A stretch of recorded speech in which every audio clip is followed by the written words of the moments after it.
Olá, bem-vindos ao podcast É da Nossa Conta. Ao meu lado, sempre apresento aqui, mas dispensa apresentações, Paulo Cavalcante, presidente da Associação Comercial da Bahia, escritor, advogado e empresário, não é, Paulo? Exato. Mais uma vez, obrigada por estar aqui dividindo com você essa mesa, que eu sei que a gente vai aprender muito também, teremos discussões profundas, né? Desde o dia que o deputado federal Daniel Almeida falou a respeito aqui com a gente, que é importante ter discussões profundas, a gente lembra que aqui a gente está tendo, né, Paulo? Certeza absoluta. Uma satisfação imensa. Hoje nós estamos com o nosso convidado especial, gente finíssima, uma pessoa que tem me ensinado muito sobre associativismo, sempre com ideias muito boas, sempre trazendo contribuições importantes.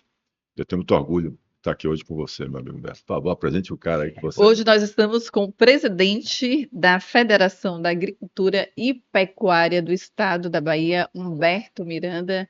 Humberto, muito obrigada por estar aqui com a gente, vai fazendo parte da história aqui desse podcast, né? Que é a história da Associação Comercial da Bahia, porque essas discussões com certeza retratarão e ficarão aqui nos anais dessa casa, né? E é da nossa conta. Obrigada pela sua presença aqui. Muito bem, obrigado, Fernanda. Obrigado, Paulo. Eu que fico muito feliz de estar aqui, né? Eu trabalho ao lado dessa belíssima casa, dessa histórica casa aqui, de 15 de julho de 1811, né? Tem muita história, muitas decisões importantes do empresariado baiano e brasileiro, né? Já passou aqui por essa casa. E eu que sou pequeno empresário do interior do estado, e hoje estou tendo o privilégio de estar à frente da federação, para mim é uma satisfação muito grande estar aqui, e mais ainda para discutir temas assim que são super relevantes para a sociedade, que é a questão da organização das pessoas, discutir política pública, participação de nós como cidadão na construção do país, do estado, da cidade que nós queremos. Então é uma alegria muito grande estar aqui com vocês, porque eu respiro isso aí no dia a dia, e fico muito feliz e estou aqui muito alegre pelo convite.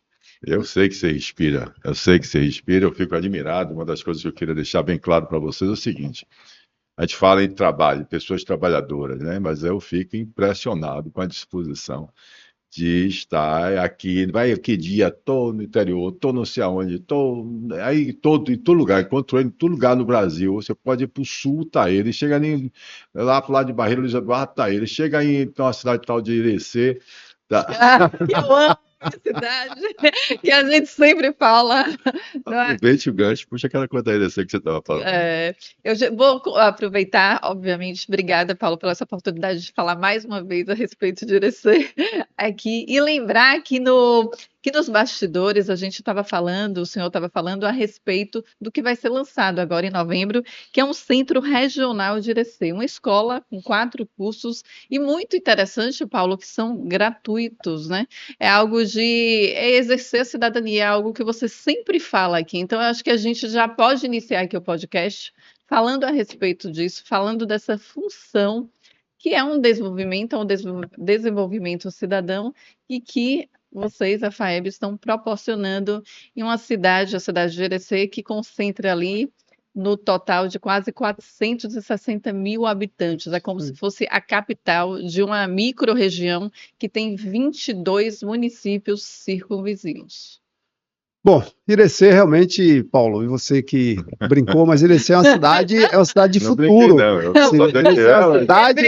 Seria uma cidade de muito futuro, né? Eu ando muito em Irecê, e nós do sistema, da federação, do Senar, do IAGRO, né, que é um instituto que nós criamos recentemente, Paulo, há pouco mais de 2, 3 anos aí que nós estamos na federação, que é um instituto exatamente que vem também com essa pegada um pouco da nossa conversa aqui de exercício pleno da cidadania. Mas vou falar de Irecê inicialmente. Então nós estamos fazendo um centro regional lá em Irecê, que está pronto, devemos inaugurar ainda agora em outubro, estamos deixando passar aí as questões do período eleitoral para poder fazer uma integração com todos os prefeitos eleitos da região, secretários de Agricultura, secretários de Educação, mas é uma obra muito interessante que tem muito a ver com o nosso bate-papo aqui hoje. Primeiro é uma escola, né? Escola é fundamental para a gente construir uma sociedade melhor, sem investir em educação de qualidade, não é educação por fazer, por número, é educação de qualidade, onde você invista numa boa formação das pessoas que estão ali passando dentro daquele ambiente tão importante.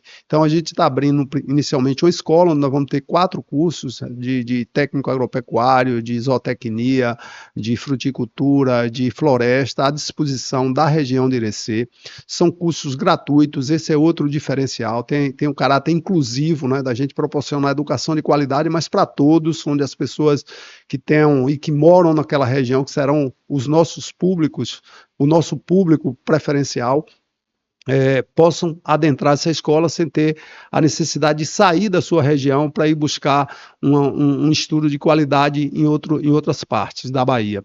Então, primeiro é uma escola, e a gente tem uma expectativa muito grande, e falando pelo meu setor, Fernanda e Paulo, e quem nos assiste, nosso setor agropecuário cometeu um equívoco muito grande nos anos anteriores. Nós nos afastamos da escola.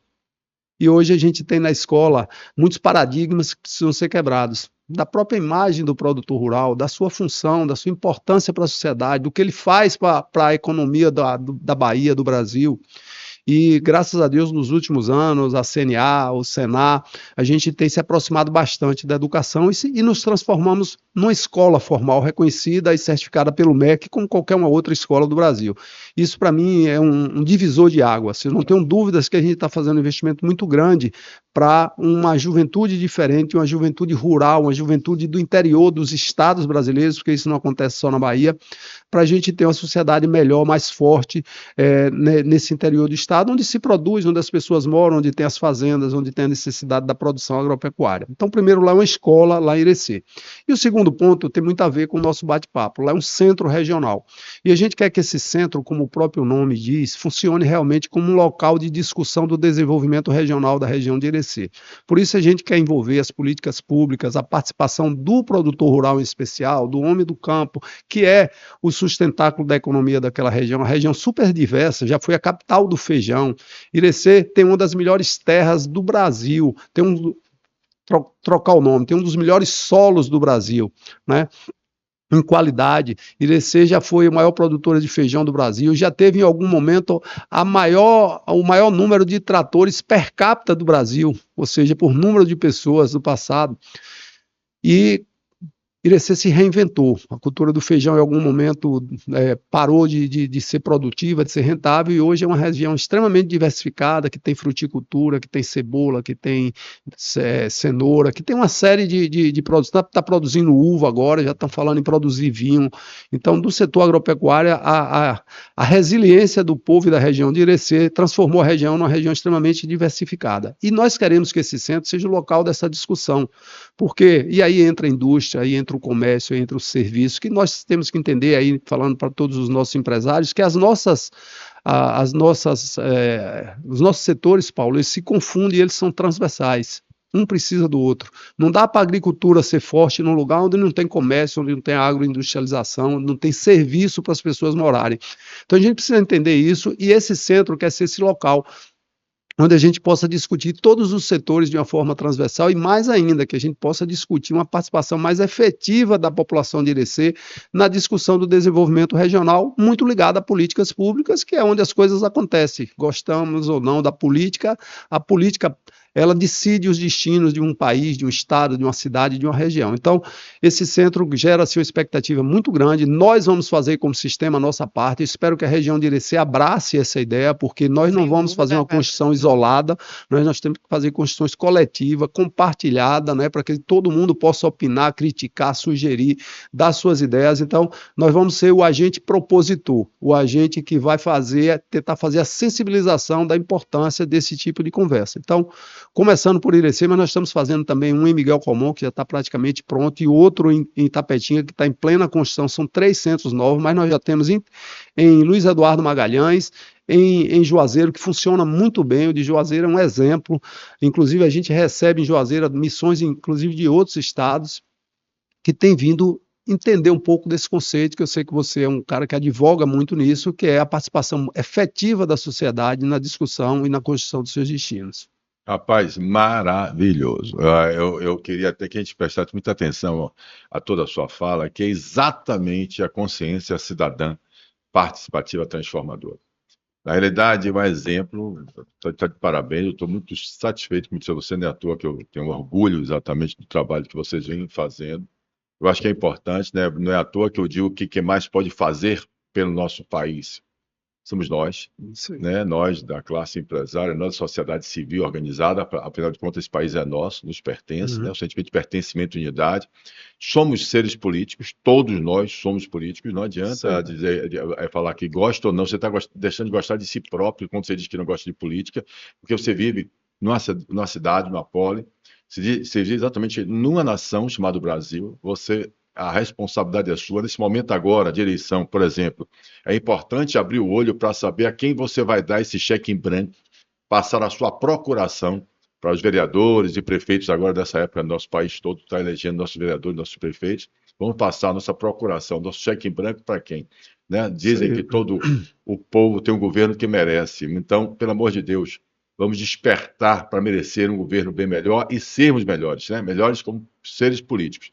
Espetacular, tem tudo a ver com o que a gente está pautado nessas nossas reuniões, dessa luta que você coloca claramente que a gente advoga, mas não sozinho, como se ninguém faz nada sozinho, estão juntos. Exemplo espetacular exatamente do que eu chamo de educação.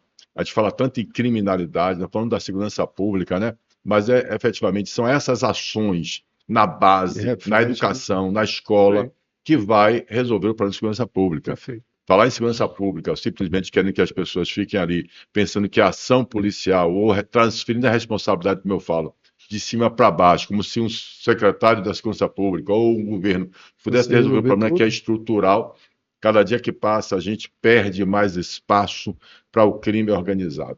Quando a gente fala crime organizado, é interessante que a gente pensa que é o seguinte: nós estamos falando de droga, estamos falando de droga em si. Nós estamos falando do Estado perdendo espaço para o crime organizado, ou seja, você tendo paralelamente ali outro governo, que não é governo, é informal, marginal, assumindo postura, e hoje nós temos 23 milhões de brasileiros que vivem sobre este comando, vivem nesse ambiente sofrido pelo crime organizado. E quando você me traz uma espetacular informação dessa, que dá para a gente fazer vários pequenos cortes assim bacana, porque precisa ser divulgado. É um exemplo da ação. Paulo, eu queria, se me permite uma parte, que você falou uma coisa super importante aí, eu não quero deixar de dar minha opinião sobre isso. Pau na máquina.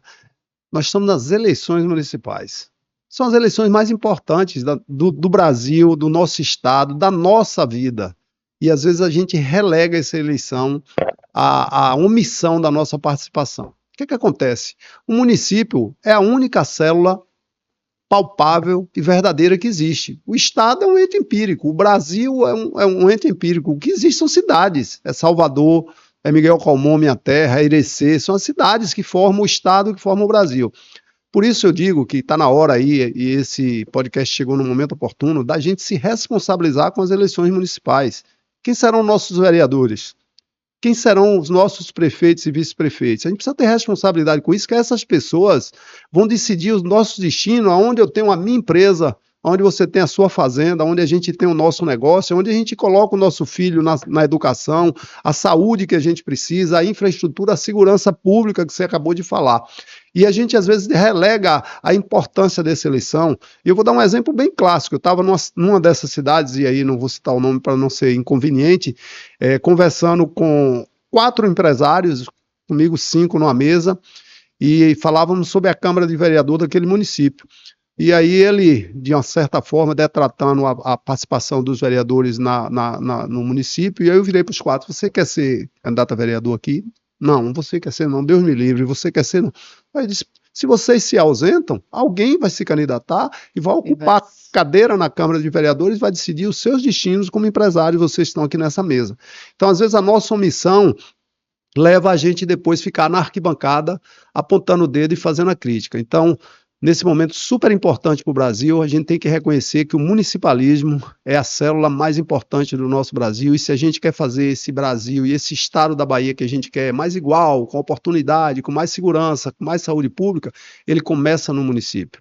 A reformulação e o Brasil que a gente quer tem que começar essa boa revolução precisa ser feita nos municípios, que com certeza, quando a gente faz um município melhor, a gente faz o estado já melhor e o Brasil melhor. Então, não queria deixar passar esse Não, é ponto que você, importante isso, relevante que só. você colocou aí, Paulo, que é fundamental a gente participar ativamente, e cada um não precisa ser candidato, mas você precisa participar ativamente, com ideias, com sugestões, com crítica, para que a gente possa escolher os melhores vereadores, os melhores candidatos a prefeito e vice-prefeito, para a gente ter um país melhor no futuro. Maravilha, é isso aí que olha, consciência Cidadão. participativa cidadã. Mas isso vai acontecer quando a gente começar a promover a educação Isso aí. cívica, a educação cidadã. As nossas escolas, como elas estão, em todos os pontos, quando eu falo, Alberto, Fernanda, quem está nos ouvindo, que com certeza absoluta, assim, faça um like, compartilhe, divulgue, etc. Tal, que se inscrevam, etc. Isso é importante para poder a voz do nosso querido aqui, Humberto, ele ia atingir mais pessoas, atingir o pessoal do interior, do município, cada um tem que escutar o que ele está dizendo, que é importantíssimo, porque é importante essa posicionamento e saberem, terem consciência do que é efetivamente a importância do empreendedorismo, do empresário, da pessoa que tem iniciativa, do talento que nasce com cada um de nós. Quando a gente fica achando, criminalizando e demonizando a classe produtiva, a classe que traz produção, o cara que tem coragem de se jogar no campo, de suar, de começar ali com quantas histórias lindas e espetaculares que o cara às vezes sai daqui. Tem aqui na gente, né? Se eu for lá em DC, eu vou achar muitos dourados, mas você vai também. Você ficar de feijão, essa história antiga, mas você vai para, como eu falei, Luiz Eduardo, Barreiras e todos os outros municípios que a gente fala que a gente não consegue olhar para dentro do nosso país, que tem os municípios que você falou, os municípios fazendo histórias lindas e maravilhosas, pessoas que começaram. Então, esta importância, a gente educar também para a escola pública, ter informação, de novo, do que é os seus direitos constitucionais, cidadania, a Constituição fácil, para a criança começar a entender o que é ser um cidadão, sentimento de empoderamento, de pertencimento e unidade da nossa nação, e ir também para a nossa informalidade. A realidade nossa hoje é que nós temos uma maioria, digo isso todo dia, de postos de trabalhos informais, nós temos uma maioria de pessoas que estão ali começando a sua atividade, informal também no campo, e a gente precisa acolher eles. A gente precisa trazer essa educação, que não dá mais tempo de você pensar em 30 anos, e começar a pegar uma criança agora, para daqui a 30 anos ele estar como cidadão. Não, não existe isso. A gente precisa agora atuar com consciência cidadã participativa, com educação cívica, nesse momento, em todos os níveis da sociedade brasileira. A gente precisa entender que o cara que é informal é pai de família, mãe de solteira, que está ali, às vezes, cuidando do seu filho, da sua família, da sua empresa, e com a barriga encostada no balcão, como a gente fala, tratando do seu negócio, ou da sua feira, ou da sua horta, ou do seu campo. Então, esse despertar é importante. E quando eu fico empolgado, entusiasmado, quando ouço uma questão dessa sendo feita, eu não estou dizendo o que vocês, o que as federações de agricultura, a Federação da Indústria e Comércio, a FEComércio, a própria FEComércio, e o que nós também aqui fazemos, todas as sociedades civis de classe produtiva vêm fazendo sem divulgar, é por isso que eu estou dizendo, a gente precisa fazer essa campanha. Né? Não faz a campanha só eleitoral para eleger um vereador, não. A gente precisa assumir nossas responsabilidades também, dizendo o seguinte, mostrar, a gente não mostra. O empresário tem uma história dessa maravilhosa que você está dizendo, você está fazendo em todo o Brasil, espetacular, e você não vê. Por isso que tivemos também, desculpa, eu estou falando muito, mas é importante aproveitar aqueles encontros que transformam, né? Dos diálogos que se transformam, discute o impacto da mídia na sociedade, ou seja, na economia baiana, que a gente fez agora, a semana passada, e que a gente chamava exatamente isso. Vai ter um hoje no Sebrae. Hoje no Sebrae estaremos lá hoje, no Sebrae, falando exatamente isso. Como que a gente pode entender como cidadão, como cidadania, como progresso, como desenvolvimento econômico e social, a divulgação de boas ações. E esta ação não pode ficar sem ser divulgada. Parabéns. E, Paulo, você falou... Pois não, Fernanda. Desculpa. Ela quer falar, mas desculpa aí, a gente falou. Tranquilo. Vai lá. Não, porque eu lembro, Paulo, eu fui num evento na FAEB, acho que foi aproximadamente há 4 anos, foi no início da sua gestão. E eu me recordo que o seu depoimento me chamou muita atenção, porque eu sou de Irecê, obviamente, falando aqui de novo, que tenho muito orgulho de ser irecense. Onde eu vou, eu digo, eu defendo a minha terra, porque está no meu sangue tanto a agropecuária quanto a agricultura. eu cresci estudando isso, até porque são muitos desafios que são enfrentados. E eu me recordo que no seu depoimento, eu achei super interessante, o senhor dizia que na época os pais falavam, vá para fora para estudar medicina, vá ser advogado, vá ser e volte para cá. Hoje em dia, não. Vá estudar agropecuária, vá entender mais sobre a terra, porque a terra, principalmente no interior, muita gente até não entende. No lado urbano, na área urbana, aqui na capital, as pessoas compram o quê? Investem em apartamentos, investem em negócio, investem em outras coisas. No interior, não. O investimento é terra. Eu estou errada? E é de uma paixão assim absurda, porque eles investem em terra, quer deixar a terra para os filhos, para os netos, deixam muitas vezes as pessoas do interior, têm condição financeira muito alta, mas às vezes não tem nem vontade de conhecer outros países, outros lugares, porque estão ali debruçados nas terras. E quando o senhor falou isso, eu achei super interessante, porque aí volta o que Paulo sempre prega, que é o exercício da cidadania. Porque trazer esses cursos para cada cidade, para Irecê, para Miguel Camon, para outros municípios, é interessante porque a pessoa não precisa ir até outro estado, porque tem o custo, tem a alimentação, tem o deslocamento, tem a hospedagem, tem tudo. Então eu achei que está de parabéns, eu achei o depoimento dele de extrema importância, que eu me recordo que causou muito alvoroço, por isso que eu estou só lembrando aqui E a eu quero respeito disso. pegar o gancho de Fernando aqui, Paulo, para nós estamos aqui num bate-papo e a gente precisa passar nossas convicções. É isso aí. E uma convicção que eu tenho, assim como política pública do Brasil, é que a gente precisa descentralizar os investimentos. Nada contra as capitais que nós temos no Brasil, a nossa belíssima Salvador, a nossa cidade, a região metropolitana de Salvador. Mas todas as vezes, e o mundo ensina isso a gente, que a gente concentra as populações num só lugar, aumenta todos os problemas sociais. A falta de moradia, o esgotamento, a violência, as chagas, as doenças aumentam porque o acúmulo das populações aumenta a contaminação. Então, se a gente estudar um pouco a história do mundo ou das grandes cidades que existem no mundo, a gente sabe que isso, em determinado ponto, não é benéfico. Então, a descentralização da economia, Paulo, é uma visão de futuro que vai muito a um tema que a gente está falando hoje, que é a questão da sustentabilidade, do ESG, que é uma coisa que o mundo nos cobra. A gente precisa fixar as pessoas nas pequenas cidades, a gente precisa fortalecer as pequenas cidades do estado. Eu falo muito isso quando estou no Sebrae, das políticas do Sebrae, você já deve ter ouvido eu dizer isso. Eu falo na Federação da Indústria, do Comércio, do Serviço, todas elas são super importantes. O Sistema S, como você falou aí transversalmente, tem uma função extremamente importante na capacitação, na qualificação das pessoas, na educação para o trabalho que essas instituições todas fazem, para ajudar com que as pessoas possam tocar o seu negócio, mas a descentralização, e aí vai para os nossos políticos, essa convicção minha, ela é benéfica demais para o futuro da sociedade. A gente fixar a pessoa lá no seu povoado, onde ele nasceu, na pequena cidade, mas fixar de uma forma onde ele tenha trabalho, dignidade, onde ele possa realizar seus sonhos, onde ele tenha infraestrutura da água, da energia, do esgoto, da boa escola, da saúde pública, para a gente não encher os hospitais de Salvador. Isso até é uma ação boa que o governo tem feito, essa descentralização dos centros de saúde no estado. Isso é muito bom, porque eu fui prefeito um dia, Paulo, e eu sei quanto eu gastava de ambulância para trazer as pessoas para fazer um simples exame em Salvador, ou para vir internar aqui, porque estava precisando fazer uma pequena cirurgia ortopédica.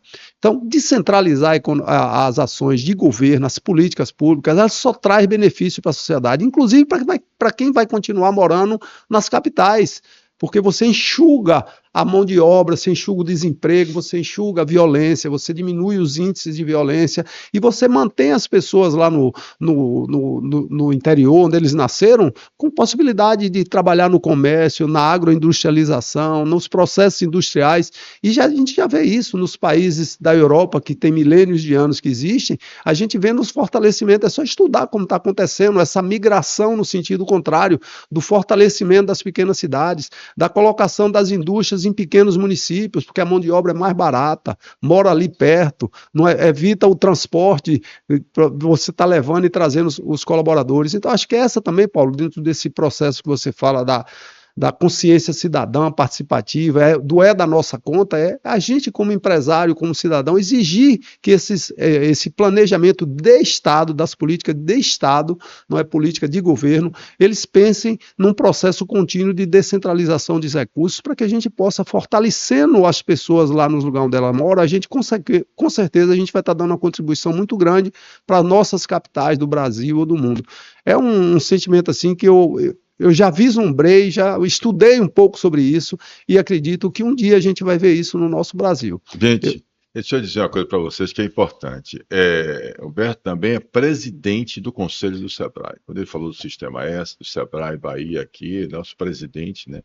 Eu estou lá também sendo assessor lá da FACEPA, né, com o Dr. Clóvis, mas eu tenho visto a atuação dele. Agora, eu não sabia que também tinha sido prefeito, né? Então, isso é importante. Então, veja que quando ele fala que eu estudei, ele está nessa defesa, né, efetivamente, que eu acredito, eu quero dizer, eu concordo com você. Então, se a gente está defendendo convicções, eu também concordo. Exatamente quando você pega um Estado, um país como o Brasil, né, que eu faço muitas essas observações. Eu procuro verificar o nosso país, nosso Brasil. O que aconteceu conosco de 1988, né, com a Constituição tão fantástica, vocês sabem que eu defendo muito a Constituição de 88, o tempo todo falo nela, porque ela veio com tudo que a gente podia imaginar, né, da iniciativa privada e do social. Ela veio com tudo que a gente imaginou aqui. Agora, o que é que faltou à nossa educação? Onde é que nós falhamos nesses 35 anos? A gente se afastou, como você falou, das escolas públicas. Primeira fala sua foi essa. Isso. Nós, quando falamos, não é só a sua federação, todos nós brasileiros abandonamos nossas escolas públicas, achamos que não era da nossa conta. A gente achou que a gente vamos tirar o nosso pessoal aqui da saúde pública, da segurança pública, veja que interessante, da moradia, do saneamento. A gente achou que o Pacto Social de 88 era um pacto social para como você falou, um Estado. Quem é o Estado se não são pessoas? Quem é a empresa se não são pessoas? Quem é o município se não são pessoas? Né? Qual é a instituição se não for pessoas? Então, esse foi o grande erro desses 35 anos, que eu não tenho dúvida que a gente fez. Então, a gente acumula índices de informalidade maiores do que a formalidade, discussões efetivamente sobre a criminalidade absurdas, que nós, como eu falei aqui, 23 milhões, analfabetismo, não só analfabetismo real, mas também o que a gente chama de funcional. Nós temos uma educação tão ruim que nós chegamos a ter graduados, pessoas formadas, analfabetos funcionais, não sabem interpretar um texto. Então, a gente tem uma questão de estrutura, efetivamente, por falta da participação nossa. Então, é por essa razão que eu concordo. Agora, eu queria saber um pouquinho o seguinte, essa parte aí, prefeitura, você foi prefeito de que município, em que época? Essa parte é importante, porque eu quero fazer esse link do seu talento, da sua vontade, dessa expressão de se doar, né? Não, você está presidente do Sebrae, você está presidente aqui da FAEB, quer dizer, você tem uma participação, trabalha desesperadamente, como é que eu vejo você trabalhando, e tem esses pensamentos que comungam muito com a consciência da participativa, com o que a gente está propondo, né? Que a classe produtiva, toda ela primeiro assuma e toda a sociedade civil organizada acredite nisso e a gente passe a ser da nossa conta a escola pública, saúde pública, segurança pública, moradia, saneamento e a manutenção, né, do fortalecimento da nossa consciência e do nosso voto. Antes de lhe responder de prefeito, eu quero me incorporar a um sentimento que é até um discurso que eu tenho, uma fala que eu tenho, uma outra convicção que eu tenho, Paulo. A nossa Constituição de 88, realmente, ela foi, naquele momento, espetacular. Ela deu limites, mostrou rumos e nos mostrou os caminhos a seguir. Mas nós, população, fizemos uma leitura fria da Constituição. Vou pegar só os 3 pontos onde você diz: saúde, educação e segurança pública é dever do Estado. E a gente seguiu isso ao pé da letra e nos afastamos, como você falou, e eu também já falei, da educação, da saúde, da segurança pública. E hoje a gente está vendo, e aí vou falar um pouco sobre o meu setor, que foi um equívoco enorme quando a gente friamente leu só a Constituição e deixou que o Estado brasileiro cuidasse desses três pilares tão importantes: saúde, educação, segurança pública. E hoje a gente já está vendo, e nós temos, que é bom a gente falar, Paulo, nós estamos numa discussão muito bacana aqui, muito subjetiva, assim, do que a gente acha, das nossas convicções, mas a gente precisa mostrar também na prática, com o exemplo, o que é que você pode fazer, o que é que você está fazendo. Exatamente. Então eu quero aproveitar esse gancho para dizer que, além dessas convicções que eu tenho de que a gente precisa se aproximar da educação, da saúde, da segurança pública, e eu estou fazendo isso enquanto presidente, principalmente da Federação e do Senado. Então hoje, no setor setor agropecuário, a gente tem uma participação efetiva na educação, como eu já falei, para não ser repetitivo com a questão da escola. Nós temos uma participação efetiva na saúde. Nós fizemos aqui na Bahia, pós-pandemia, o primeiro atendimento virtual, medicina virtual à distância, tinha um nome, eu vou lembrar o nome certo, mas, ou seja, atendendo produtores, pequenos produtores do nosso estado, à distância, com a equipe médica lá de Brasília, atendendo o cara com hora marcada, passando a receita, essa receita com validade para que o produtor pudesse sair dali e ir na farmácia comprar o seu remédio, com um exame que o médico podia encaminhar, ele podia sair ali num posto de saúde da sua cidade ou na Secretaria de Saúde do seu município marcar o exame, e é uma coisa que deu muito certo, e eu não tenho nenhuma dúvida. Anote isso aí nesse nosso podcast. Uma das coisas que vai transformar a saúde pública do Brasil é essa saúde à distância, a saúde preventiva à distância. No dia que a gente tiver o médico da família atendendo à distância as famílias, ligando para sua casa, com horário marcado, conversando com você, com sua esposa, com seus filhos, vendo quais os problemas que tem, dando orientação em saúde, para que a gente possa depois ter um reflexo de ter uma saúde preventiva melhor, que vai melhorar todos os nossos índices de saúde. Então, nós fizemos isso, deu muito certo. Nós temos um outro programa de prevenção de saúde do câncer do homem e da mulher no campo, onde a gente fez isso aí já em vários municípios da Bahia. A gente leva o médico para um posto de saúde que o município cede para a gente, onde a gente faz exame de prevenção do câncer de útero, do câncer de próstata no homem do campo, no trabalhador e no produtor rural. Estamos fazendo agora, esse ano, um programa de saúde bucal em 60 municípios aí, em parceria com os municípios, nas escolas públicas do interior do município, ou seja, mostrando que nós também, como cidadão, precisamos fazer a nossa parte. Não adianta só criticar que a saúde não está boa, que está ruim, a gente precisa fazer a nossa parte. Então, eu estou aqui dando esse depoimento do que está acontecendo e do que a gente vem fazendo para não imaginar que fica só no discurso e não tem ação. E na segurança pública, nós estamos copiando aqui na Bahia, parabenizar aqui o secretário de Segurança Pública, a Polícia Militar da Bahia, que tem incorporado essa questão da segurança no campo, num trabalho que a gente está experimentando na região de Vitória da Conquista, agora já está indo para a região de Piauí, uma participação dos produtores rurais, os sindicatos de produtores estão se incorporando junto com a Polícia Militar e ajudando a fazer a segurança no campo, utilizando da tecnologia, colocando câmera nas propriedades, fazendo georreferenciamento das propriedades, criando um sistema onde a polícia, na hora que o cara passa na sua fazenda, suspeito, você comunica imediatamente a polícia lá na central, na cidade, recebe em tempo real e já sabe pela coordenada geográfica onde é a sua fazenda, qual o caminho mais próximo para chegar, de que forma abordar aquilo. Então isso está acontecendo na Bahia, isso não estou falando da Europa, não está acontecendo na Bahia, com a participação, volto a dizer, da Segurança Pública do Estado, da Polícia Militar e dos produtores rurais. Então acho que é dessa forma, Paulo, para concluir e não me alongar, que a gente pode fazer um país melhor. Maravilha, excelente. Eu vou até deixar a sua pergunta do município depois, eu vou complementar. Quando eu estava aqui olhando, eu fui olhar os dados exatamente para complementar, para melhorar a informação. Está muito rica as informações que você está trazendo e a ação, né, que exatamente uma classe produtiva, uma classe como exatamente do agro, vem fazendo, né, que é espetacular.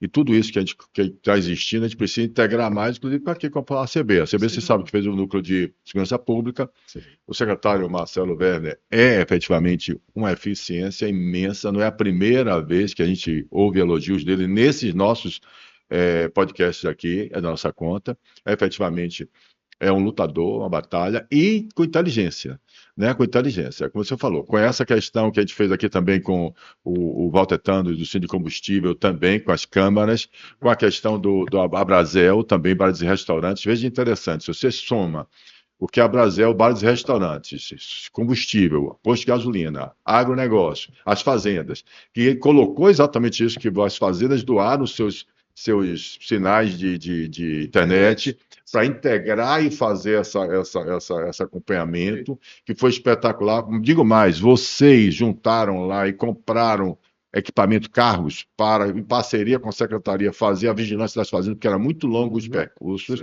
até complementando, ajudando também, que foi no trabalho de vocês também, juntaram lá no interior e pegaram os carros, compraram para poder contribuir com as vigilâncias, com as rotas, para poder melhorar os roubos de gado e invasões e tudo mais, é importante. e dizer exatamente o seguinte: só que na nossa Constituição, a gente errou mesmo quando falar assim, que é devido, mas é a responsabilidade nossa, está lá também na Constituição.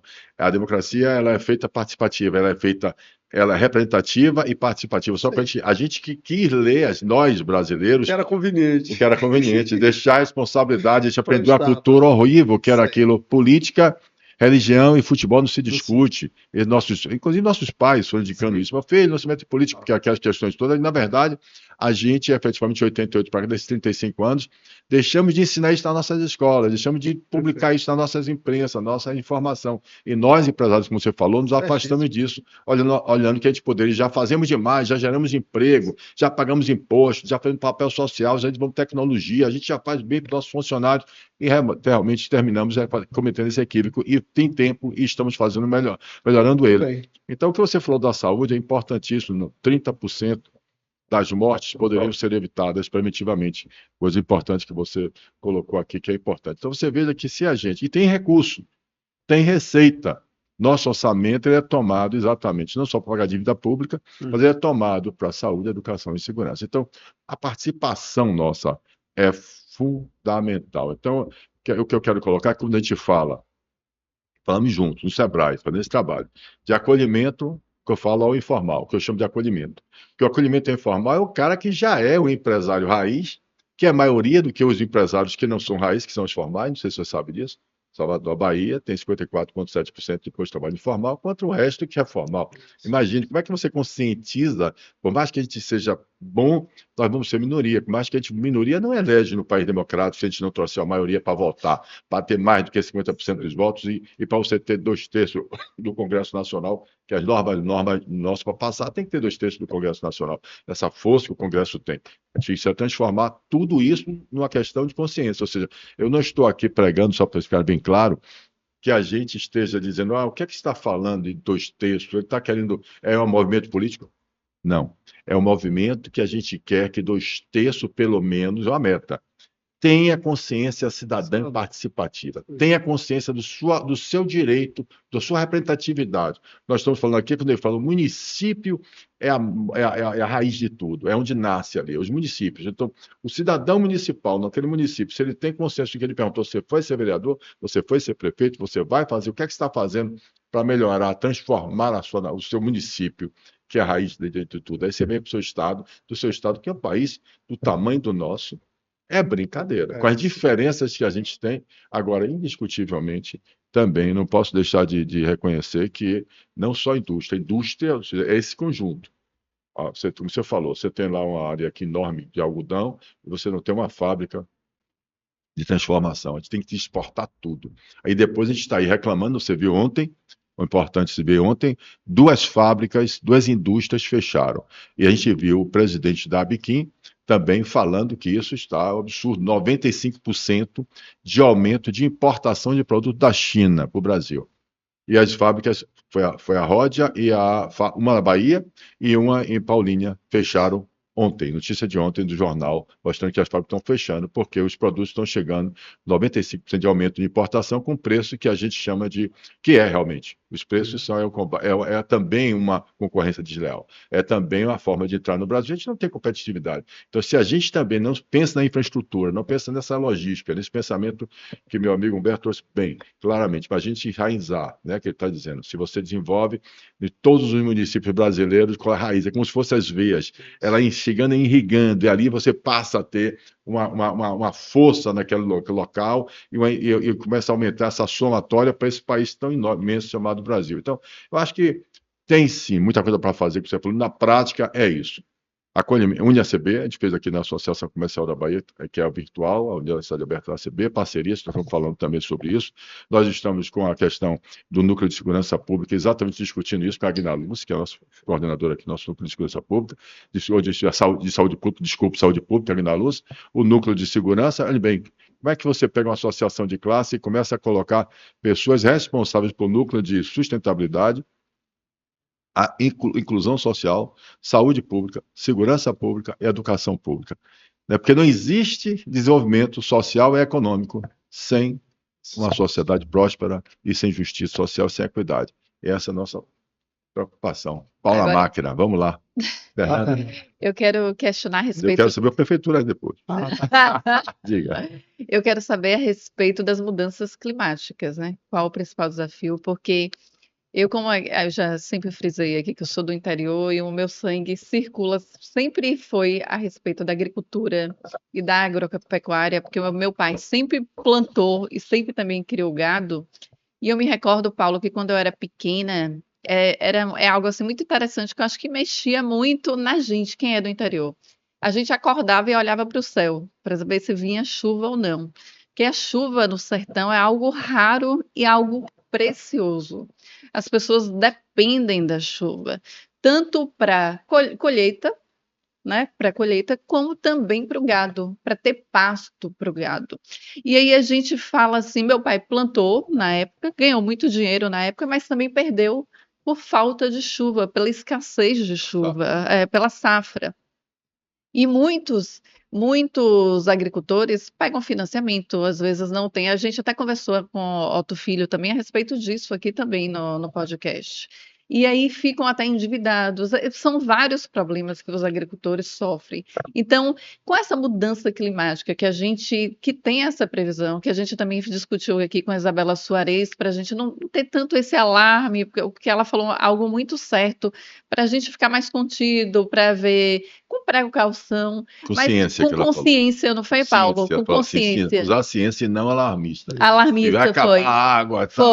Foi, não foi? Ela falou isso, que eu achei algo super interessante, que a gente acaba aprendendo. Então, como a federação, como o senhor presidente da federação vê isso, né, Paulo? Porque há uma apreensão muito grande. A gente sabe que tem a irrigação, mas a irrigação a custos, né? Tem que ter o poço, tem que ter energia. É algo muito. O interior, eu digo assim, eu falo muito a respeito do interior porque eu vivi isso, eu vivi a minha infância isso. Então, eu lembro que em 1999, logo quando eu tive acesso à internet, a primeira coisa que eu fui pesquisar, eu acho que se eu não fosse para a área política, eu ia estudar a área de agricultura e agropecuária, foi a pulverização das nuvens. Eu não sei se você já ouviu falar, Paulo, que você pulveriza as nuvens e chove. Eu tinha tanta preocupação se iria chover ou não iria ser, que eu ainda adolescente, eu me lembro como hoje, eu fui pesquisar a pulverização das nuvens, só que na época eu vi que era muito caro, me emociono quando eu vejo isso, porque é algo assim que dói, o sertanejo dói, a escassez de chuva. Vamos lá. Vamos lá. Mudança climática, Fernanda, é um tema que a gente não pode fugir dele, né? O mundo precisa, a gente precisa discutir isso em casa, com os filhos, com a família, a gente precisa discutir isso no nosso comércio, na nossa indústria, na nossa agricultura. A mudança climática não é um tema do setor agropecuário, é um tema da sociedade mundial, da sociedade brasileira, da sociedade baiana. E a gente precisa entender isso de uma forma também global, não é? O crescimento da população, o aumento do consumo de água, de alimentos, a necessidade da moradia, o crescimento das cidades, a impermeabilização das cidades, ou seja, asfalto para todo lado, calçamento para todo lado. Antes, como era o mundo, a água chovia, caía aqui, a água impermeava aqui no solo, ia para o subsolo, ficava guardadinha ali, e depois ela retornava para as nuvens. Enfim, o processo era muito mais tranquilo do ponto de vista. Mas a gente não pode fugir do crescimento, Paulo, da população, da necessidade de mais casa para as pessoas morarem, da melhoria da infraestrutura. Isso tudo tem interferência na questão do clima, porque aquece as cidades. Você há de convir que você está na sua propriedade, embaixo de uma árvore, onde ela está lhe dando sombra, onde tem um solo ali, a temperatura é muito mais amena do que você está aqui na frente da Associação Comercial da Bahia, em cima de um asfalto, com o sol batendo, refletindo, e essa temperatura vindo aqui para seu corpo. Então, a mudança climática, esse aumento da temperatura global que os cientistas mostram, a gente não pode fugir disso, mas a gente tem que discutir isso de uma forma, acho que foi a Isabela que falou, de uma forma com a ciência à frente. Não adianta a gente criar paradigmas, criar alarmismo, o mundo vai se acabar, vai pegar fogo, nada disso. A gente precisa ter atitudes que começam na nossa casa. que começa com o nosso filho pequenininho que chupa a bala e joga o papel do caramelo ali na porta de casa e que ele vai descer ali, vai para dentro de um esgotamento sanitário e que amanhã vai se juntar tantos outros papeizinhos e vai fazer o entupimento daquilo que vai gerar um alagamento e que vai causar um problema na nossa sociedade. Então a gente precisa discutir isso de uma forma muito mais ampla, muito mais tranquila e colocando a ciência à frente. Por que colocando a ciência? Porque hoje nós já temos aí para pegar os processos de produção que você falou, Fernanda. Antigamente, vou falar da sua região, mas se quiser a gente pode ir para Juazeiro, ali para o Vale do São Francisco, onde a gente tem o nosso belíssimo São Francisco, Paulo. Os processos de irrigação que ela falou há pouco, era tecnologia de inundação, ou seja, você fazia uma vala no solo e jogava água, e a água ali percorrendo dentro do solo, correndo com um desperdício absurdo. Hoje, a irrigação, Fernanda, por gotejamento subterrâneo, na raiz da planta, onde não tem a evaporação, a evapotranspiração, aonde você sabe quantos litros de água aquele pé de uva precisa. Então, se ele precisa de 20 litros de água a dia, você coloca 20 litros de água exatamente ali, nem bota 21, nem bota 19, porque a tecnologia lhe permite que você seja eficiente. A comidinha da planta já vai ali, porque você faz uma fertirrigação, a comida já vai dentro da água e cai ali na raiz da planta. Então, isso também é combater a mudança climática, é não desperdiçar água, é não jogar fora o alimento da planta. É tecnologia. Então, por isso, a Isabela colocou muito bem, a gente tem que usar a ciência a favor da nossa população, a favor da humanidade, para a gente proteger mais as nossas matas, para a gente evitar desmatamentos. A gente precisa investir, Paulo, efetivamente em educação cidadã, como você fala. Nós estamos vendo as queimadas criminosas agora, que está acontecendo no Brasil inteiro, que queimou milhares e milhares de hectares no interior de São Paulo, que dizimou a economia dos plantadores de cana no estado de São Paulo. Você acha que foi o produtor rural que tocou fogo no negócio dele? Você acha que você tem a sua fábrica de roupas que você produz, aí você vai chegar um dia à noite e lá acender um fósforo e queimar? Não vai, o produtor rural não iria fazer isso. Então as queimadas são criminosas. E como crime, Fernando, precisa ser combatido. Como qualquer crime, como matar uma pessoa, como roubar um celular, essas pessoas que cometem esse tipo de crime precisam fazer, porque elas estão contribuindo para as mudanças climáticas estarem cada dia mais causando problemas à sociedade. Então, Paulo, nós do setor agropecuário, e eu defendo sempre isso, a sustentabilidade ela é fundamental para o meu negócio. Eu sou pequeno produtor rural, ela é fundamental para o meu negócio. Se eu acabar a minha água da minha propriedade, se eu acabar a madeira, a mata da minha propriedade, eu acabo o meu negócio. Então, a gente precisa também quebrar esses paradigmas. Ah, mas tem um mau produtor que fez isso. Para um mau produtor que porventura cometa algum crime, existem as leis para serem cumpridas, como existe para o comerciante, como existe para o industrial, como existe para qualquer um outro cidadão.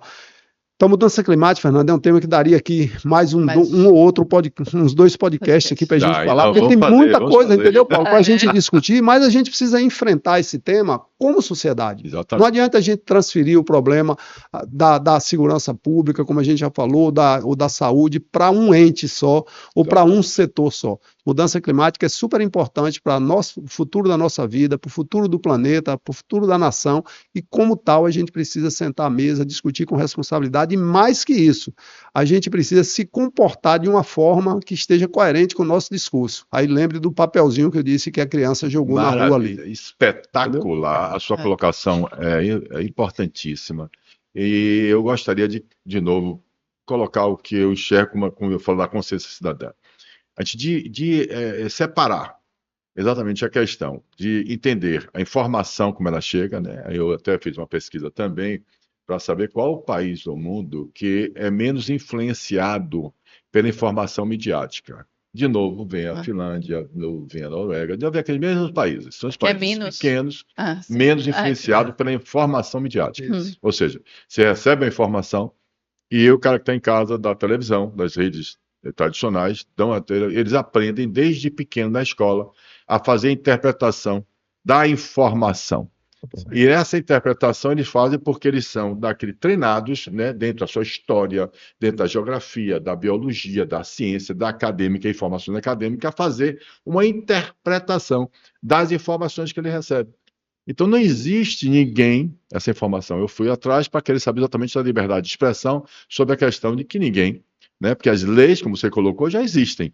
Né, maus empresários vão existir, como existem maus juízes, como existem maus desembargadores, maus ministros, maus advogados, médicos, existe do ser humano. Então eles precisam tá lá a lei com o devido processo legal, para defesa, contraditório, com toda a segurança jurídica que a Constituição Cidadã e Solidária do Brasil concedeu ao indivíduo. Então, beleza. Agora, o que nós estamos falando aqui é o seguinte, é que ele está colocando o crime, a informação, a gente falou eu tenho muito cuidado com essa questão de você vir falar da Amazônia, né? E nós estamos vendo, assistindo guerra exatamente por água. Ou seja, já foi, está falando que é petróleo, é minério, é aquilo tudo, a gente está vendo, a gente não pode deixar de ter capacidade de, como chama, amadurecimento da nossa inteligência cidadã. Eu vou tentar para que as pessoas que estão nos ouvindo, elas consigam entender efetivamente o que é que nós estamos buscando com nossos encontros, nossas falas. Quando você é menino, pequeno, que você falou do menino da balinha, é importante colocar, a gente nasce como animal normal, a gente nasce como animal exatamente sem conhecimento. A gente fala português porque no Brasil, se estivesse na China, falaríamos chinês, se estivesse na Alemanha, a gente aprenderia conforme for. E nascemos com nossos instintos animais.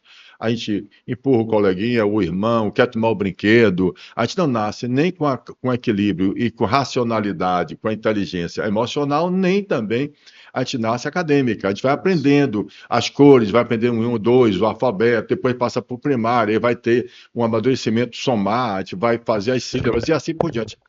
E a gente não fala disso na nossa inteligência cidadania, de cidadã. A gente fala do emocional, fala da acadêmica, mas em convivendo para esses pecados que você acabou, essa falta de ações que a gente cometeu durante esses períodos, esses 35 anos. A gente não foi aprendendo também a desenvolver ela. Você disse, do papelzinho, que você falou foi importante. Olha, meu filho, você não pode jogar papel aqui no chão. Olha, meu filho, você começa a não entender isso. Quando a gente fala de papelzinho, a gente está falando aí de uma casa que o cara chupa bala. Mas quando você vai aqui, como você tem aqui uma situação terrível, né? Nós temos uma situação eu diria, tem uma percentual enorme de pessoas que não têm ainda acesso a saneamento básico. Né, enorme. Então, essas pessoas nem se falam onde é que eles moram, o tipo de moradia e a de educação que ela tem. Então, a responsabilidade nossa aumenta mais quando a gente entende que é isso que nós estamos falando. Como é que nós vamos entender como cidadão brasileiro, como povo brasileiro, para que a gente tenha a capacidade mínima de interpretar qual é a influência, por que eu vou entender o ISG, que eu não sei nem falar inglês, e eu não entendo a minha Constituição Federal Brasileira, a minha função social da empresa, né? Se eu não tenho consciência da função social que a gente fala da geração da pessoa jurídica, a pessoa física. Se eu não me entendo como ser humano, se eu não entendo que, como você disse, é dever do Estado e responsabilidade nossa. Isso. Essa responsabilidade a gente transferiu. Então, eu só queria colocar essa situação para a gente entender o que nós estamos falando aqui é desse amadurecimento. A educação, ela passa assim, 100 pilares de autoestima cidadã, sem cada um de vocês se sintam pertencentes a essa nação, sem assumir a sua responsabilidade, o seu papel social e entender que a mudança é toda nossa, a gente vai ficar fazendo essa injustiça. Sim. Vai achar que é o próprio fazendeiro que está queimando o seu pasto, vai achar que o empresário é o sonegador e está querendo roubar, que o lucro é para ele, não quer dividir o lucro, nem entende. E a gente precisa da capacidade interpretativa. E passa de novo. E eu falei. Quero, Luiz, que a gente está aqui numa instituição bicentenária que a gente não pode deixar de falar isso. A organização da sociedade ela é fundamental. Até para a gente, como eu disse, falar e dar exemplo, né? E até quero, nesse ponto aí, para não terminar esse ponto da questão das mudanças climáticas, falar também de um ótimo exemplo. Eu me orgulho muito desse exemplo que eu vou dar aqui, que a gente faz como federação, como Senar. Nós temos um programa chamado Programa Despertar, o nome do programa é Despertar, em parceria com municípios do interior do estado, em pouco mais de 70 municípios, Paulo, nas escolas da zona rural, onde a gente trata exatamente disso, dona Fernanda, onde a gente trata de ética, de cidadania, de meio ambiente, de ações, como eu falei aqui. Nessas escolas, Paulo, nós temos 104 mil alunos nessas 104 mil alunos em parceria com os municípios, com um pouco mais de 70 municípios aqui no interior da Bahia. Aqui na Bahia, no estado da Bahia, onde você vive. 417. A gente tem pouco mais de 70 que a gente tem parceria para despertar. São 104 mil alunos. E nós fazemos. Na minha rede cidadã, via cidadã. Pois é. E vou dizer vamos pegar o homem aqui. Vou dizer coisas bacanas que a gente faz. Por exemplo, tem escolas dessas que a gente tem coleta seletiva. Ou seja, o menino dando exemplo que não deve jogar o papelzinho lá na porta da escola dele na zona rural, ele tem um lugar para ele botar o papelzinho da bala e tem um lugar onde ele vai botar o que sobrou da merenda escolar dele ali. Ou seja, a gente faz coleta seletiva na escola. Tem escola dessa que a gente faz horta comunitária ali, sustentável, sem defensivos, sem uso de produtos ali, para a criança aprender de onde vem o alimento. Nessas escolas, às vezes a gente tem escola que tem livro escrito contando a história do povoado onde ele vive, que é uma coisa muito bacana, Paulo. Às vezes a gente estuda a Revolução Francesa, a Guerra de Secessão, o que aconteceu na Europa, a transformação da China, e o menino está estudando no povoado, não sabe o nome da cidade, quem fundou a sua cidade, o seu povoado, por que se chama tal, o que é que aqui pode ser produzido, o que é que pode... Então, a gente bota as crianças do ensino fundamental, não estou falando aqui de segundo grau, nem de academia, não, estou falando do ensino fundamental. E essas crianças escrevem a história do seu próprio povoado, quem fundou, por que ele mora ali, qual a capacidade, produz o quê, mandioca, milho, feijão... Volto a dizer, isso na escola pública aqui da Bahia. Então, eu acho que esse tipo de ação, Paulo, de parceria, e aí eu vou até fazer um gancho nisso aí. Essas PPPs, né, parceria público-privada, ela precisa se estender para todos os setores, não é só para construir uma estrada ou só para fazer a segurança pública. A gente precisa fazer isso na educação, na saúde, no mundo empresarial, né, onde a gente tem um custo Brasil absurdo. Né? Por que esse custo Brasil talvez esteja desse ponto? Das questões... principalmente tributárias, porque o empresário não participa ativamente da discussão. Os governos pensam e impõem a gente um modelo tributário que a gente sequer, e eu sou pequeno comerciante, e quero dizer com muito orgulho, Paulo, que eu sou uma pessoa que participei sempre das organizações sociais, e a minha primeira cadeira que eu sentei foi presidente da Associação Comercial e Agropecuária de Miguel Comum, lá na minha cidade, há muitos anos. Muito bom. Só não vou dizer há quantos anos atrás, porque já tem muitos anos aí, viu, Fernando? Mas, enfim, velho, eu acho que as entidades de representação de classe têm que cada vez mais se aproximar disso aí, porque, volto a dizer, as parcerias públicas e privadas, e os governos precisam entender isso. Eu acho que a gente precisa abrir mão, Paulo, de uma coisa chamada vaidade institucional da cadeira que a gente está sentado. Então, às vezes, o prefeito está sentado ali, ou você está aqui sentado muito na presidência da Associação Comercial e acha que a Associação Comercial sozinha resolve todos os problemas e que você, Paulo, tem a capacidade de mostrar todos os horizontes e de criar tudo sozinho. A gente precisa descer desse salto e entender que a federação precisa estar aqui junto com a Associação Comercial, com a indústria, com o comércio, com o serviço, e que os governos precisam estar de mão dadas conosco. Precisam estar de mão dadas conosco, velho. Eu sei que vocês podem não estar batendo, mas essas palmas são... Eu adorei. Precisam estar de mão dada conosco, Paulo. E olhe, de novo, para ser coerente, quando nós apresentamos aos candidatos a governador, à época que tínhamos 3 que participaram junto com as nossas entidades para discutir, a minha primeira pauta, e para mim era a pauta fundamental, era que a gente tivéssemos uma mesa de discussão contínua dos problemas empresariais do Estado. Que o governo que ganhasse a eleição colocasse lá 1 ou 2 secretários, não precisava o governador ir não, mas que tivesse 2 ou 3 secretários que tivessem a capacidade de entender o que o comércio, o que a indústria, o que o serviço, o que a agricultura precisa para resolver os problemas da sociedade, não é só do nosso setor, da sociedade, claro. E nessa mesa contínua a gente tivesse um ambiente de discussão, porque é uma coisa que eu defendo muito, Paulo, eu sinto falta aqui na nossa capital, Salvador, eu sei que a gente tem muitos conselhos, a gente tem muitas comissões e etc, mas a gente precisa sentar na mesa com quem decide. Vamos lá, agora quem vai lhe interromper sou eu, porque eu não vou perder a oportunidade que faz parte desse programa também, não só aqui desse podcast, que é exatamente isso. O nosso Código de Defesa do Contribuinte. Eu me lembro muito bem, lá quando a gente pegou exatamente nessa transição, da mudança que mudou para o nosso governador, que foi na FIEB, nós tivemos lá, quando se vocês entregaram lá, junto com o Ricardo, entregaram uma pastinha exatamente com esses pleitos, né? E este pleito do Código de Defesa do Contribuinte, exatamente porque lá, você vai lembrar, que tem a previsão dessa comissão permanente que você falou, de quem decide. Sim. Lá nesse código que você tem, que era exatamente para discutir o desenvolvimento econômico e social do Estado da Bahia. Então, nesse Código de Defesa do Contribuinte, o que se buscava nessa criação da comissão mista, que estava o governador da Bahia, o secretário de Desenvolvimento Econômico, o secretário da Fazenda, ou seja, exatamente as associações empresariais com suas federações, com suas representatividades, participando desse conselho, era exatamente um conselho onde esse conselho estaria discutindo sempre, ou seja, permanentemente, o desenvolvimento econômico e social do nosso Estado. Então, esse Código de Defesa do Contribuinte, a gente precisa efetivamente também, nós como classe empresária, efetivamente cobrar, ser mais firme. Eu tenho feito isso em todos os podcasts que eu faço aqui. Eu pergunto, inclusive, eles aí vão não, Paulo, vou procurar saber e eu volto para você. Se tiver alguma coisa que a gente que não esteja legal por causa da fazenda, ou por causa que a pessoa não tem nada a ver com a fazenda. Se tiver, a gente discute, arruma, ajusta, tira. Aí não pode ficar sem diálogo. A gente não pode. O Sebrae de novo, é um exemplo fantástico. Também já disse isso aqui umas 4 vezes.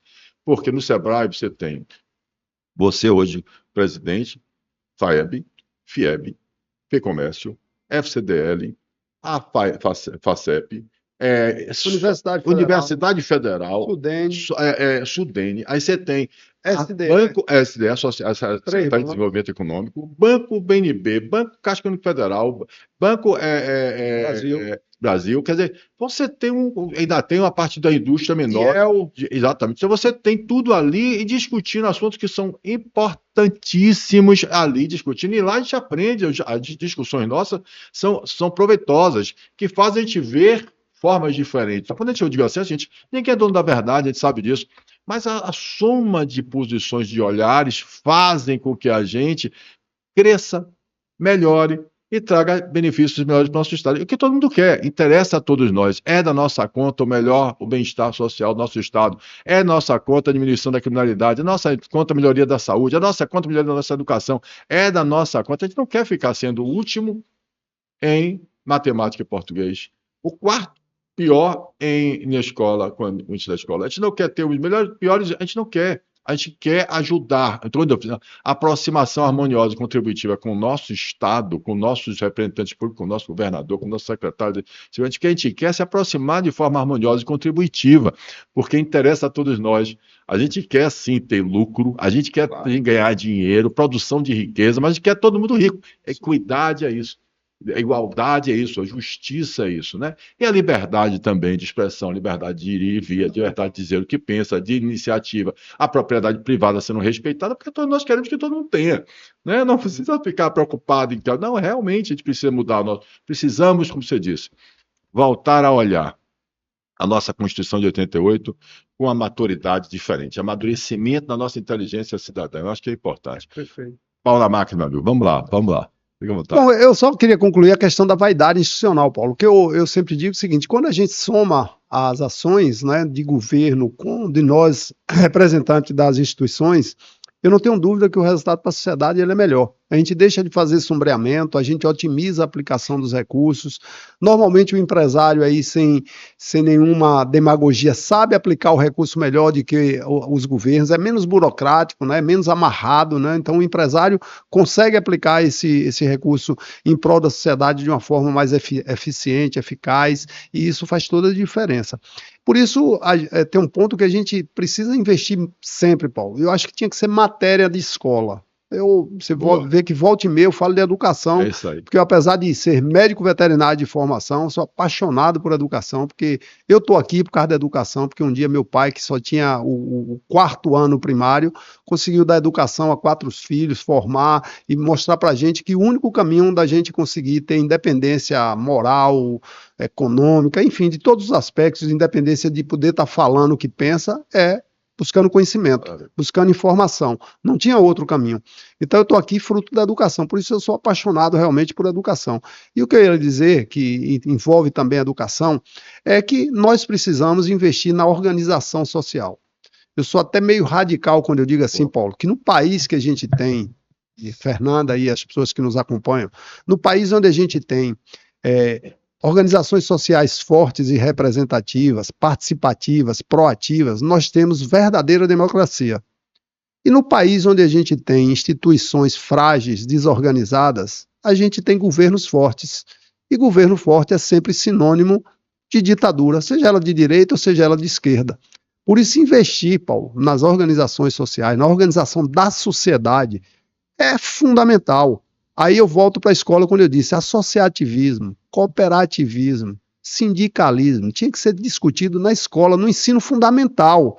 Não é lá no banco da faculdade, não. É no ensino fundamental para a gente começar a entender a importância que eu preciso me cooperar com o meu coleguinha da escola, porque eu vivo no mesmo ambiente que ele, que os meus desafios em algum momento vão ser iguais aos dele, e eu preciso construir a solução junto com ele, que é mais fácil do que eu construir só. E evitar a cultura do egoísmo, que inclusive nós, empresários, temos, que às vezes descobrimos uma solução tecnológica ou comercial e guarda para a gente, porque aquilo ali é um segredo comercial, e você já deve ter ouvido muito isso no ambiente, é um segredo comercial que a gente precisa guardar 7 chaves para eu crescer e quem quiser que se dane. Isso pode parecer até utopia, o cara que está ouvindo pode dizer, pô, isso é pura demagogia. Não, a gente sabe que cada um tem os seus talentos no seu comércio, na sua indústria, na sua atividade agropecuária, mas as soluções coletivas, elas são sempre mais sustentáveis, Paulo. Quando se cresce coletivamente, gera sustentabilidade. Quando você cresce sozinho, nem sempre você consegue se manter em crescimento sempre, seja na indústria, seja no comércio, seja na agricultura. Em determinado momento você precisa de mão de obra, você precisa de produtos para fomentar o seu crescimento, e se você não tiver gente do lado crescendo, você vai chegar a um ponto que você estagna ou você quebra. Então, eu defendo muito essa questão, Paulo, das organizações, da gente investir nisso. Isso também precisa ser política pública, né? A gente orientar dentro das escolas a importância da gente se cooperar, desse sentimento tão nobre que a gente viu aí, pensando assim, na pandemia, quanto nos fez falta, né? A companhia de uma pessoa, você poder estar aqui como nós estamos conversando, abraçando um amigo, né? Se interagindo até fisicamente com as pessoas, como fez falta isso, como pessoas morreram por isso, não só pela doença, pelo vírus, mas morreram por essa necessidade dessa empatia, né? Que isso todos nós como seres humanos precisamos de, até os animais precisam de um carinho, de um abraço. Quando você trata, eu que sou veterinário, um cavalo com afeição, uma vaca, um boi, ele te retribui da mesma forma. Então, essa questão do sentimento de cooperação, ele é fundamental. Isso pode, volto a dizer, pode parecer mera teoria, mera utopia, mas todos nós em algum momento sentimos necessidade disso, queiramos ou não. Por mais forte o machismo, ou achar que nós somos autossuficientes, mas em algum momento a gente sente falta disso, e isso precisa ser discutido dentro da escola, construído dentro da escola pública, com essas questões do associativismo, do cooperativismo, das questões de organização da sociedade, que isso vai refletir em todos os pontos que a gente já falou, numa melhor educação, numa melhor saúde, numa melhor segurança pública, num melhor ambiente de negócio, né? Então é preciso que os governos entendam isso, e é preciso que nós também, como sociedade, também façamos a nossa parte, senão a gente fica só apontando o dedo que na minha cidade falta isso, no meu estado falta aquilo, mas o que é que você está fazendo para resolver o problema? Essa é a pergunta. Perfeito. Que você quer, Fernanda, falar? Eu quero falar. Estou querendo também, vou deixar você falar. É rapidinho. Ele está já no nosso momento dele também, ele tem os compromissos. É espetacular, vamos lá. Excelente, né, Paulo?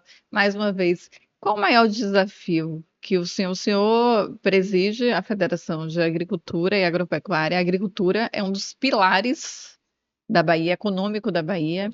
A agropecuária movimenta cerca, se eu não me engano, se eu estiver errada, o senhor me diz, 13% do PIB do estado, não é verdade? Bem mais, né? 23% do PIB do estado, então é altíssimo, imagine, 23% do PIB do estado a agropecuária movimenta. Qual o maior desafio do senhor? O senhor está presidindo a federação há 5 anos, o senhor vem do interior da Bahia, que eu acho que quem vem do interior mesmo, que sabe, do interior, que Miguel Camão eu conheço, perto ali de Irecê, Então sabe mais das necessidades, obviamente, até do pequeno agricultor, né? Que tem uma necessidade ainda mais forte, porque não tem recursos.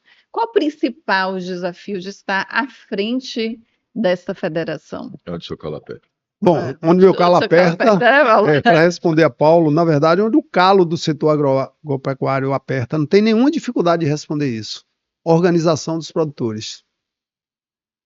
Veja bem, Paulo, até o Dr. João, que era presidente da federação, dizia isso muito bem e eu peguei isso também como um lema. Se você não organizar o produtor, você não organiza a produção. E tudo começa na organização do produtor. Ah, nós temos problemas ambientais no setor? Temos problema trabalhista? Temos problema de segurança jurídica? Temos. Todos eles seriam mais fáceis de resolver, Fernando, se nós estivéssemos muito bem organizados. E aí dou exemplo, por exemplo, da região oeste da Bahia, que é uma região onde os produtores têm, além de uma condição estrutural, econômica mais forte, mas eles têm uma cabeça diferente. Os produtores da região oeste são extremamente, Paulo, organizados do ponto de vista do que eu falei aqui há pouco, da organização social, e aí já respondendo a sua pergunta. E lá tem desafios enormes também, desafios ambientais, desafios de mercado internacional, da concorrência, das questões da segurança, mas eles conseguem resolver de uma forma mais organizada, mais fácil, porque eles estão organizados. Lá tem associações fortes, cooperativa forte, sindicatos fortes. A gente da federação, quando vai lá para interagir com eles, Paulo, já tem uma estrutura local organizada para você sentar à mesa, conversar e buscar a solução com muitos saberes, com muita gente compartilhando. Mas nós temos um enorme desafio nessa linha que eu estou falando da organização, que são os pequenos produtores, que é a maioria absoluta do estado. Bahia tem mais de 700 mil produtores, né? A maioria, mais de 600 mil, são pequenos produtores, que é quem mais necessita da mão, seja a mão do Estado para ajudar, seja a mão do crédito, Paulo, seja a mão do conhecimento, da educação, da tecnologia, não é? Precisa de uma mão. E para isso chegar de uma forma que resolva o seu problema, ele tem que estar organizado. Por isso eu falei que o maior problema é a organização do produtor. Se esses pequenos produtores, e aí a gente tem muito exemplo disso, nós somos o Estado brasileiro, Paulo, de todas as federações do Estado, nós somos talvez aí a 7ª, 8ª economia, mas nós somos o Estado brasileiro que tem mais técnicos de campo no Brasil atendendo os pequenos produtores gratuitos. Chegamos a esse ano a 1.000 técnicos de campo, agrônomos, veterinários, zootecnistas, técnicos agrícolas, atendendo gratuitamente esses pequenos produtores que eu estou lhe respondendo aqui, Fernando. Por que a gente fez isso? Porque a gente entende que se a gente não organizar esses produtores, você não tem como levar assistência técnica, você não tem como levar nem o crédito, porque às vezes um banco para ir lá demonstrar suas linhas de crédito, ele não dá para ele ir na fazenda de um por um, mas se você organiza numa associação, tem lá 50 produtores, o gerente do banco local vai lá e diz, tem um crédito aqui para agricultura familiar, tem um Pronaf A, B, C aqui, que vai resolver o seu problema, ou seja, a organização social, e até para ser coerente com a minha fala anterior, é a fórmula mais fácil de você coletivamente resolver os problemas, seja da indústria, seja do comércio, seja do setor agropecuário. Então, por isso, assim, para apontar e não me estender nessa resposta, nosso principal problema do setor é a gente estar com os produtores organizados para que a gente busque, depois daí de identificado, até para você identificar qual o maior problema de uma região, quando você ouve uma comunidade e os produtores locais, você consegue saber qual é a prioridade dali. Se você daqui de Salvador ficar imaginando, por isso Paulo disse que eu viajo muito, é verdade, eu brinco com os meus colegas aí da indústria do comércio, Paulo, eu digo que meu cliente está no campo. É isso aí. Por isso, dos 417 municípios do estado, Fernando, eu conheço, pelo menos de passagem, aí uns 400. Talvez falte 17 aí que eu ainda não tenha ido. Então, exatamente por isso, porque se eu não tiver, Paulo, indo lá para conhecer o problema, a gente fica legislando daqui sem conhecer, na verdade, aonde o calo aperta. Onde o calo aperta. Então, espetacular sua resposta. Isso mostra, assim, veja o que é a consciência da função nossa, né? Como líder empresarial, associativista, é dizer o seguinte: a gente não reclamou aquele, quando o seu calo aperta, os outros falam, não, ele não olhou para cima, ele olhou para dentro e disse assim, na nossa organização, se a gente estiver organizado e estiver me dizendo onde é que o calo dele está apertando, eu posso organizar isso para a gente unidos buscar o que a gente pesquisa. Parabéns de novo. Meu amigo, vamos lá, Fernando, porque a gente já passou, o homem está querendo tocar o barco, tem que viajar, ele falou, Paulo, vamos lá, o que é que você quer mais para perguntar com o meu querido amigo aí para tocar o barco. Eu quis saber a Aquele resumo respeito que você faz espetacular também. Então vamos agradecer, né, a presença dele aqui. Acho que mais uma vez eu quero agradecer. Eu sempre digo aqui, Humberto, que para mim é uma grande honra, e sempre digo para Paulo, estar aqui na Associação Comercial da Bahia, apresentando o podcast ao lado de Paulo, né? Uma pessoa experiente que eu tenho aprendido bastante e que me deu a oportunidade de aprender mais. Porque como eu estou muito na área política, a gente, quando é especialista em uma área só, a gente fica focada naquela área. Eu fiquei focada durante anos. Então, eu sempre agradeço a Paulo, que eu aprendo muito com ele a respeito de cidadania e democracia, que eu confesso, e não tenho vergonha de confessar, que eu não entendia tanto, que eu comecei a estudar e me aprofundar a respeito do assunto, e hoje ter essa oportunidade de estar discutindo aqui essa discussão profunda a respeito da agricultura e da economia, que é algo que está no meu sangue, que eu sou Jerecê, eu vivi isso, eu vivo isso, mesmo morando aqui em Salvador, é de extrema importância, principalmente o senhor que é o presidente de uma federação de tão grande importância aqui no estado da Bahia, porque a gente sabe que a agricultura é um dos pilares da economia, é o pilar da economia baiana. Como o senhor falou, 23% do PIB do estado está na agropecuária. Imagina o tamanho disso, é o que praticamente dá um movimento muito grande no estado. Então, a gente saber a respeito desses desafios que são grandes, o senhor que teve essa experiência que Paulo mencionou também, que foi prefeito de Miguel Camon, trouxe a experiência municipalista para cá, trouxe esses desafios, trouxe os anseios também, e a gente acabou falando de tudo, né? Das mudanças climáticas, de toda a experiência e do anseio do produtor grande, mas também do produtor pequeno.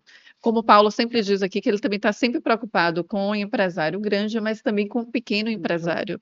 Então, acho que isso é o que faz parte do associativismo. Então, eu quero agradecer, falar que para mim foi uma grande honra, foi de extrema importância estar aqui, porque eu aprendi mais ainda. Parabéns pelo seu trabalho, parabéns a Paulo também por ter convidado o senhor para a gente ter essa discussão tão abrangente e tão profunda. Obrigada, Paulo. Meu amigo, eu vou deixar você tocar o barco, porque para mim é uma honra imensa. Eu fiquei satisfeitíssimo, mais orgulhoso ainda quando a gente encontra exatamente pensamento, exatamente como você tem. Você pensa exatamente como eu acredito. Então, eu quero dizer que você faz, eu diria, digo mais, fez primeiro do que eu, porque foi ser prefeito, fez primeiro do que eu, foi associatista mais válido do que eu, está fazendo espetacular trabalho, vocês estão fazendo trabalho, você liderando isso, tanto no Sebrae também. Então, quero dizer, do respeito, admiração e entusiasmo, e alegria, como eu digo, como apoiador também, estou ao seu serviço, porque eu acho que você sabe fazer. Parabéns. Estamos juntos e eu acredito que as pessoas vão aproveitar muito. Teve muitos cortes legais, muitas falas bacanas, muitos números que a gente não conhecia. Por isso que aquela questão daquele parceria que a gente quer fazer, da divulgação em todas as entidades de classe associativistas, dos números que cada um faz, aquele pacto de assim, cada um divulga na sua turma, na sua associação, as informações um do outro. Que essas informações, além de serem modelos, além de serem questões para ser seguidas, né, motivacionais, né, faz com que a gente, olha, o cara está fazendo, vamos fazer também, então isso é importante. É isso, é informação, é chegar nas pessoas, as pessoas entenderem o valor de uma associação, de uma federação, do sistema que o também é esse, da própria federação da agricultura, o trabalho que você faz espetacular, que vocês me ninguém faz nada sozinho, como você disse, estão fazendo juntos, mas parabéns, estou muito orgulhoso e feliz de ter a oportunidade de estar aqui com você. Fique à vontade. Paulo, só agradecer a você aí pelo convite. Realmente esse tipo de discussão é muito bacana. Eu acho que a gente aprende muito conversando, dialogando, contraponto de um, de outro, as sugestões. Eu acho que esse tipo de iniciativa desperta a sociedade para o seu papel, para a sua obrigação, para você fazer a sua parte, né?